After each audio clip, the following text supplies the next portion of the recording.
welcome to Saneauto. Let's go up to the bar garage and find out what Victor's working on today. Welcome back to the Saneauto channel. I'm Victor Sane, and today we're going to show you how to properly install a battery in a classic car.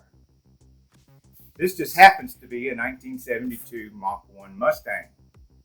One of the first things you want to do with any car, even whether it's a classic car or newer car, is a nice soft cotton fender cover.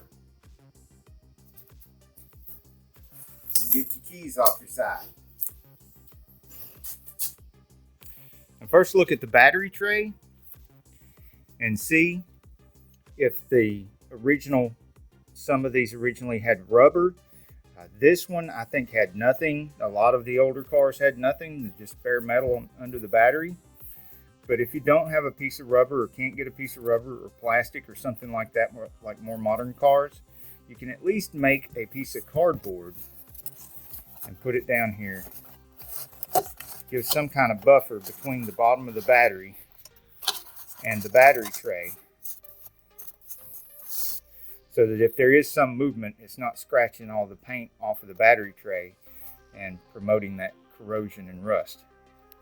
Now, if it's a particularly nice vehicle like this, another thing with battery installation is when you're replacing the battery, if you've got those temporary ends with the little screws on them here and they're not pinch fit like this, they're not OEM type cables, you'll want to replace those, because your connection at the battery can only be as good as your cables are. If it's a particularly high-end show car like this, you might want to get cables like this that are OEM type cables that are numbers matching. And by numbers matching, I mean you see this D2ZF, that's the first few letters and numbers of the casting number, and D2 denotes that it's in the 70s, and 2 is the year, which is 1972. And since this is a 1972 Mustang Mach-1, then these cables, see the D2 here, are the correct numbers matching cables for this vehicle.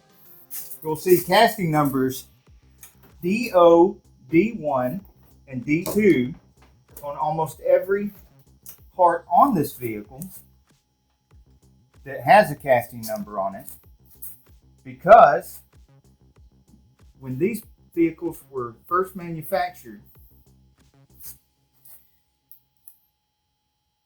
they used parts from 1970, 71, and 72. You won't see numbers that start with D3 and D4 because D3 and D4 hadn't happened yet, and Ford couldn't take parts from the future and go back and make a 72 automobile out of it. All right, you need to double check, no matter how sure you are, you need to actually look at the positive mark on the battery before you hook up the red cable, and look at the negative mark on the battery for the ground, so that you're absolutely certain that you're hooking them up correctly and not backwards. And the position of the battery and the position of the cables should look something like this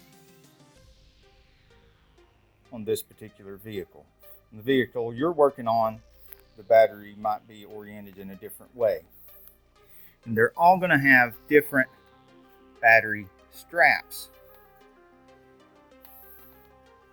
I prefer getting these batteries that have a handle, and I prefer using the OEM straps if you have it. But don't put a battery in and not strap it with anything, because, you know, especially in a hard braking or an accident, the battery could go just about anywhere. And it could get broken, and then there could be battery acid all over the place. And even if it's an old clunker, at least use a bungee strap or something. Would you like to hear what this classic car sounds like when it's idling?